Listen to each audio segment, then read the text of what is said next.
Good evening, I'm David Nicholas, and next on CMU Public Television, we talk about an issue that goes before Michigan voters in 1 week as voters go to the polls to vote on Proposal 1. We talk with a supporter and an opponent of the ballot measure next on Capitol Report. Welcome to Capitol Report, a weekly discussion with your elected officials on the issues and concerns that affect you.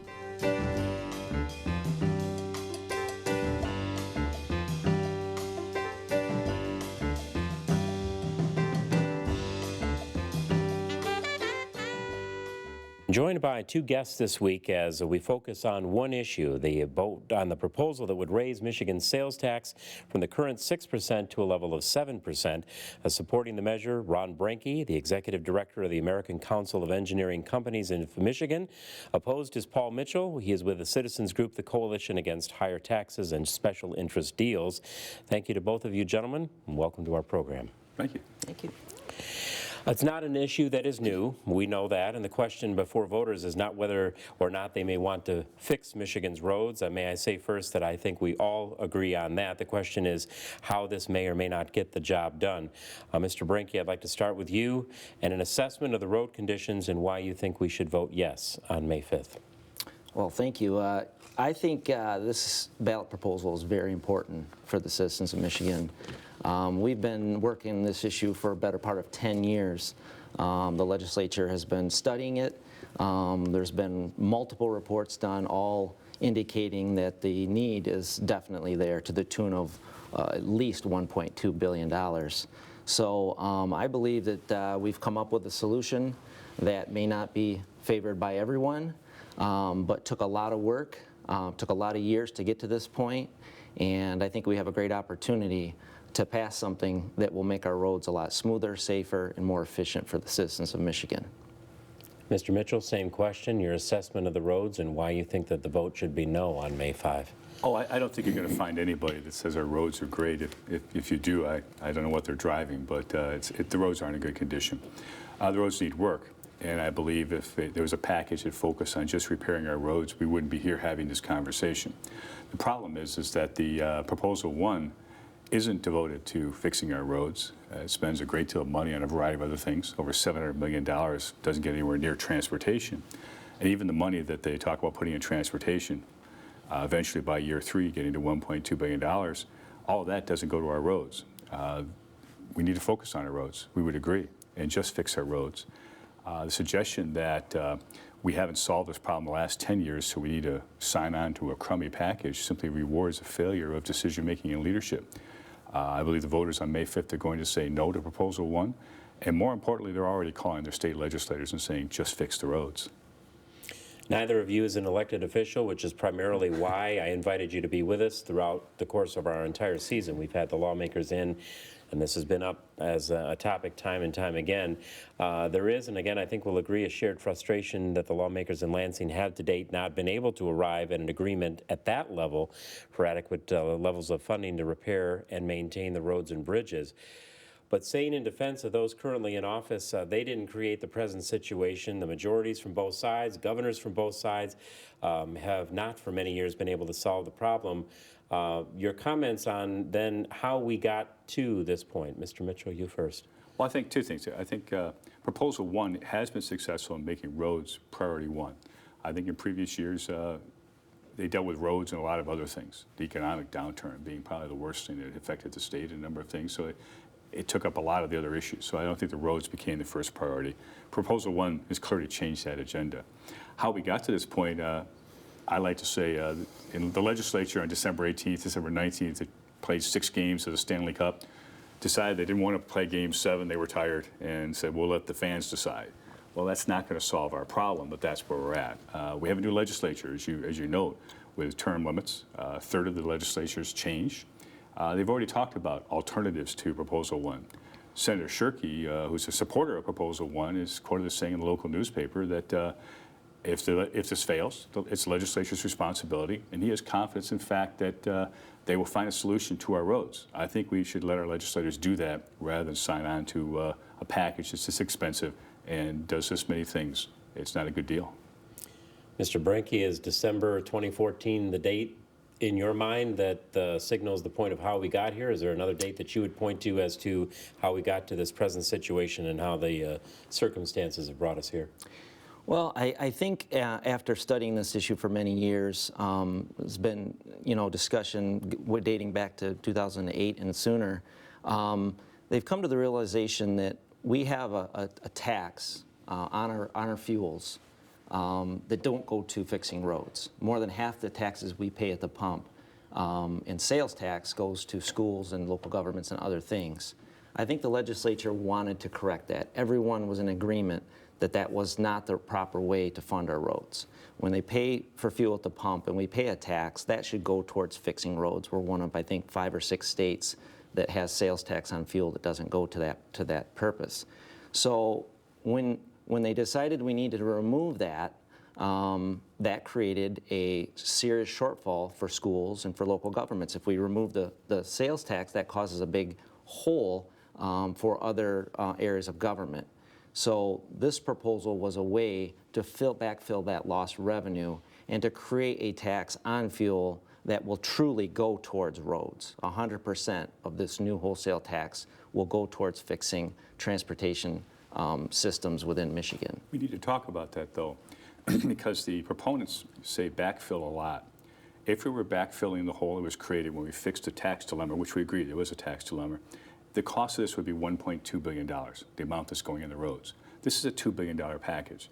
We need to stop talking about backfilling. We're backfilling and we're creating a bunny hill of other spending on top of $1.2 billion. So I would suggest that the Yes campaign and the supporters stop talking about backfilling and honestly talk about the fact that in order to get this to the ballot, we had to put out $740 million for a lot of other things decided overnight. The night of December 18th, the morning of December 19th, all of a sudden $740 million was added to this package. You know, I went to Michigan State, and I don't agree with Michigan about much, but I will agree with Bo Schembechler, late Bo Schembechler, that nothing good happens after midnight. And this package was created after midnight, and it shows it. How is it an issue, though, that we couldn't come to singly address this? And this is going, I mean, we could probably spend almost another half hour looking at the structural nature. Gas taxes, most people would assume, would go to roads. The lawmakers that put whatever that system is, and I have not been able to find the folks that can find even the origins of how we had gas taxes. All due respect to the schools, all due respect to the local governments, why those taxes were not going exclusively to roads, and then other funding measures, however they were constructed and put in place, were going towards, respectively, the schools and the local government. So how, then, Mr. Branke, why not? Why couldn't we address one at a time? Why did this, in your view, come down as a combination package as it's being presented now? Well, they certainly tried. There was packages in the House that were introduced and passed. There were packages in the Senate that were passed. But, you know, trying to get 3 of us to agree on something is hard enough. Trying to get 148 people to agree on a solution is much harder. And I feel that I trust what they came up with is a solution because, let's face it, we want the economy in Michigan to grow. We want Michigan to be a prosperous state. We want to improve the environment. If I was going to move to a new city, what would I look at? I would look at what kind of schools do we have? What kind of cities do we have? Are they safe? Are they well-funded? Do they have nice streets? You know, you would look at the infrastructure. Do we have clean water? Is the environment in such a way that I feel comfortable living there? This package addresses each and every one of those things. Yes, it does do more than roads. It does put money into schools and it puts money into local governments who have been suffering for the last 15 years in cuts. So this is going to make Michigan a better place to live. It's going to attract business. It's going to make it a better quality of life for the citizens who live here. So does it do more than roads? Yes, it does.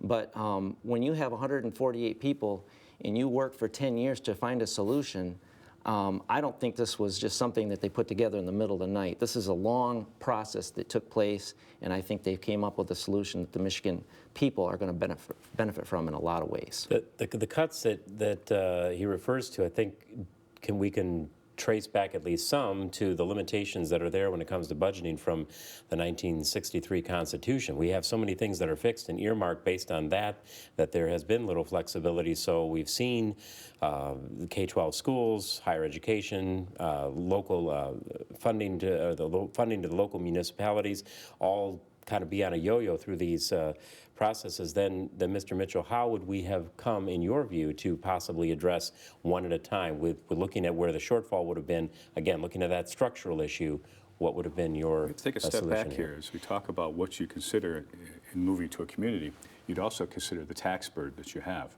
Michigan currently has a local and state tax burden that is in the bottom 6 of the country. Before Proposal 1, before we had $2 billion on. So you're right, it's a variety of things have yo-yoed over time. Why that is a legislative issue, because there's money there. We're 46th in the nation. The next higher state is New York. By the way, 51 is Illinois, because they include the District of Columbia as they analyze this. I'm not sure we want to aspire on our tax burden to be like the state of New York. So there is money there. Why is it yo-yoed? You'd have to look at each budget process as it's gone through. But what is clear is the state budget, the state portion of the budget, not including the federal revenues and all the other things that go in there, has gone up faster than the rate of inflation and faster than personal incomes in the state the last 2 years, 5 years, 10 years. So the state is getting more money. How it's spending it is an issue we need to talk about, because if they're getting more money, but we're making less in many cases in the state, there's money there. The responsibility of state government, of our legislators and governor, is to spend money first responsibly and efficiently, not throw it around like monopoly money. Second of which is to spend money based on the priorities of the citizens, the people that elect them. Then, if they can't get the job done, if they've done 1 and 2 and still can't get the job done, is then go to the citizens and say, we need more money. We need to do this with taxes. They have not done 1 and 2, but they want to do 3, which is $2 billion more. There's not $1,000, $100,000, $1 million saved in the state budget and put into, additionally in this package, in roads. They say if you want your roads fixed, spend $2 billion. We need $2 billion, of which, at best, we'll spend part of $1.2 billion on the roads. I don't understand how it's any longer a road package. They've called it that. I nickname it a partridge in a pear tree or a Christmas tree. When it comes to spending priorities, other states put more money into the roads. So when Mr. Mitchell makes the point of saying where money is being spent and the priorities there are other states then that would be above, below where we sit, Mr. Brenke, in terms of how the money is being spent and a proportionate amount that's being invested in the roads.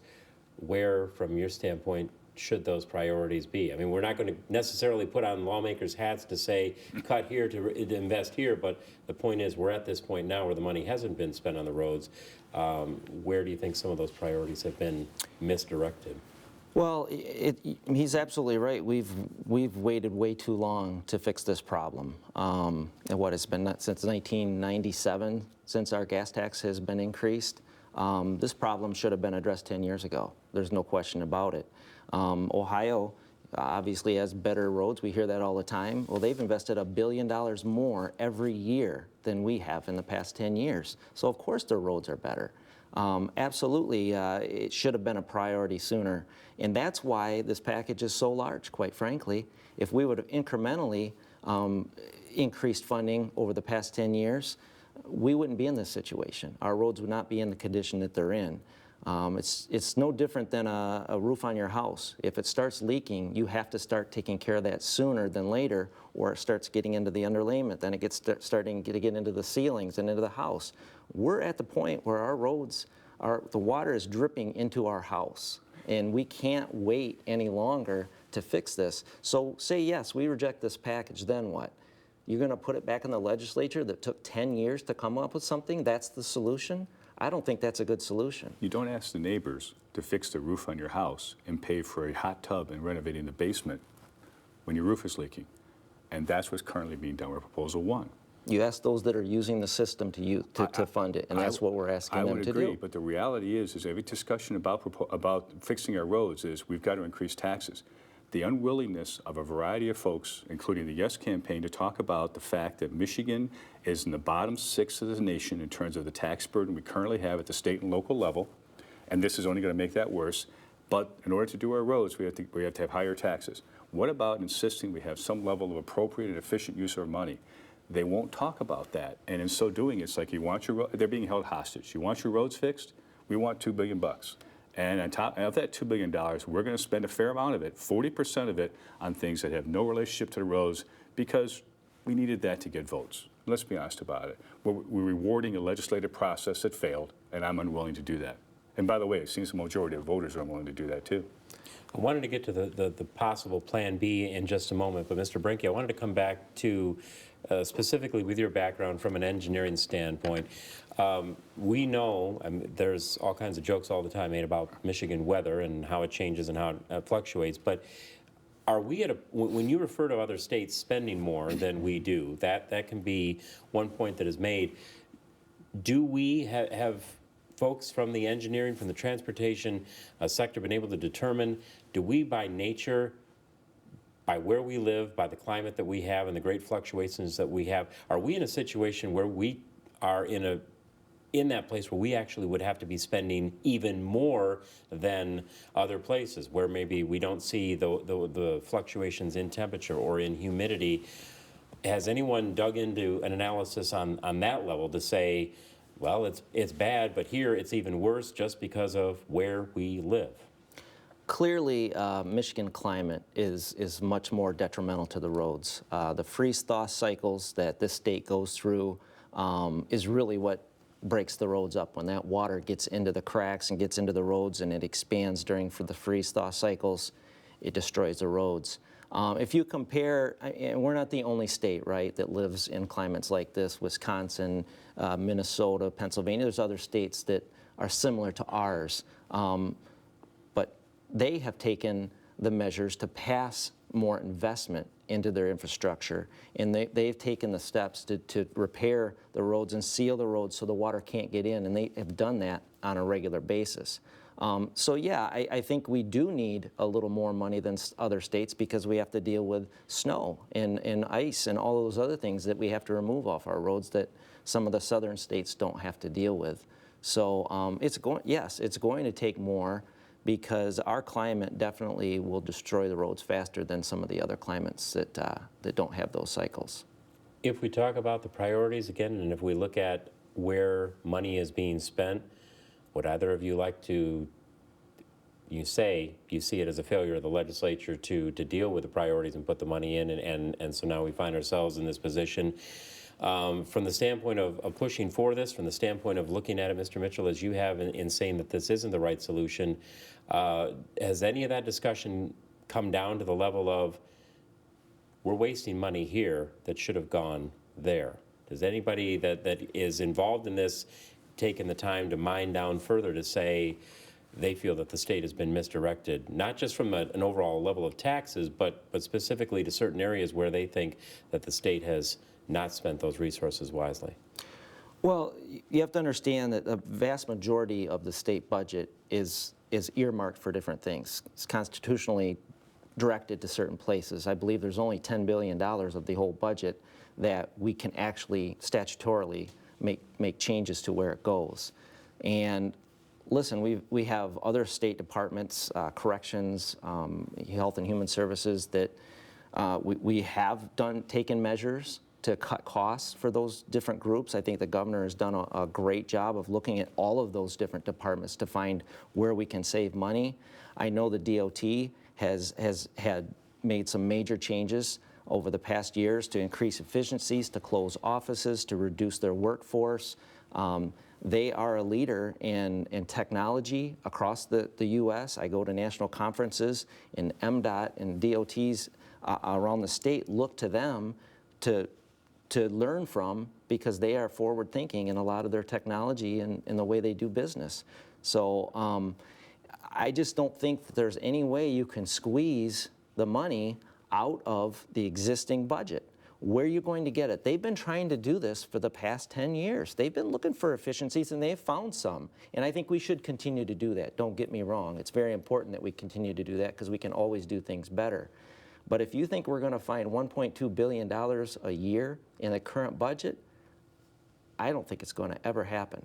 Well, it's not there. Late 90s economy then and into the 2000s. Well, I think the answer is, yeah. let's not leave the points you put out as facts stand, because frankly, the state component of the budget is about $26 billion out of $54 billion.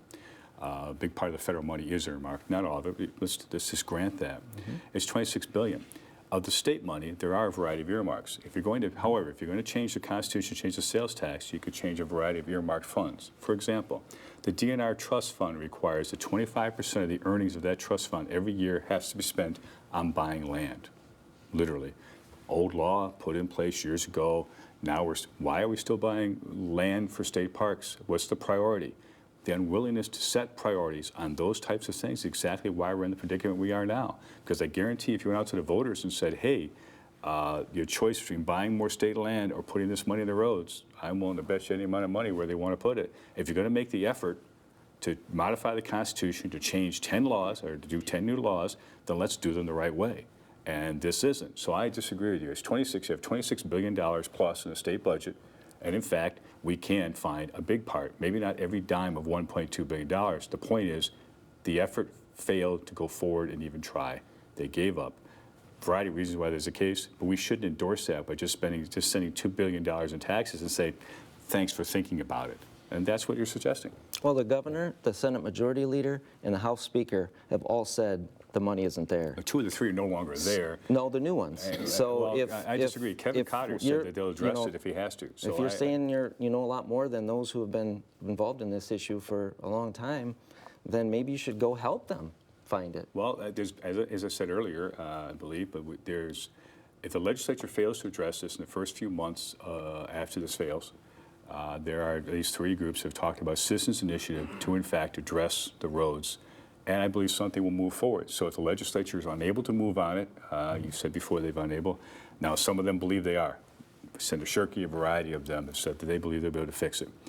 If not, there'll be a citizens' initiative. I think the roads will get addressed. I think, frankly, we adjust the roads. Because what I've heard talking with voters around the state is all this other stuff thrown is a big issue for them. And they want to just fix the roads. They see it as I told a radio station I talked with earlier today, they view this package as a big, juicy pork chop. Well, the message hasn't been made clear by anyone, quite frankly, because instead of addressing, and you brought up the one issue of DNR and purchasing land, but when it comes to fixing some of these things, you'll see ballot initiatives here and there, but as many as 10 never comes up. It comes up as a yes or no vote as to whether or not reopen the 1963 Constitution, the influence of outside money, and every time that vote comes up every 16 years, it has been resoundingly defeated, which puts us then potentially into a situation of what would we do, and to plan B, not to assume that it will not pass. But I'll start with you, Mr. Brinke. If this does not go through, or if the criticisms come to the point where we find that this is not the answer, how would we go back to address the structural and still make the issue in the case, find the money for the roads? What would be your plan B? What would have been your plan that you would have favored potentially going into this in a position of that maybe this wouldn't have been the best way to combine it all together because of the opposition that we've seen? What would have been the better solution? Well, you know, we've been supportive of various ideas of funding the roads. I do think that they have fixed a lot of things that people are concerned about with this proposal. And I mentioned that earlier, taking the sales tax off of gasoline that didn't go to roads, providing guarantees from the people building the roads. I think making sure that the money going to the pump is guaranteed to go to transportation. I like a lot of the things they come up with actually in this proposal. If this doesn't pass, what scares me as an engineer is the roads that the people are driving on, the bridges that they're driving under and over. Things are getting to a state that it's getting dangerous out there. It's getting where we're wasting money, to be quite honest. We're putting up temporary supports on bridges along I-96. That isn't fixing the problem. We're already going to be paying down bonded money, as we know, too, to address past budget shortages. We're into our final minute, and I want to give you both the final word. But do we have any solution that will bring money in on a quick basis, because this, I mean, if people start spending money, if it passes on May 6th, obviously 1.2 isn't raised immediately and overnight. How do we address the problem in the short run? Yeah, it's going, as soon as we can, we have great people in this state. We have a lot of great engineers who are ready to go. They have a lot of capacity to do the work. They just want the green light. I know the contractors can easily gear up to handle this as well. So I think we have the people in the workforce here with the talent to do it. So we're ready to go. Mr. Mitchell, is there a plan B if this does not go down? Because people will want to say, then what's next? There isn't much of a plan A, in my opinion, never mind a plan B.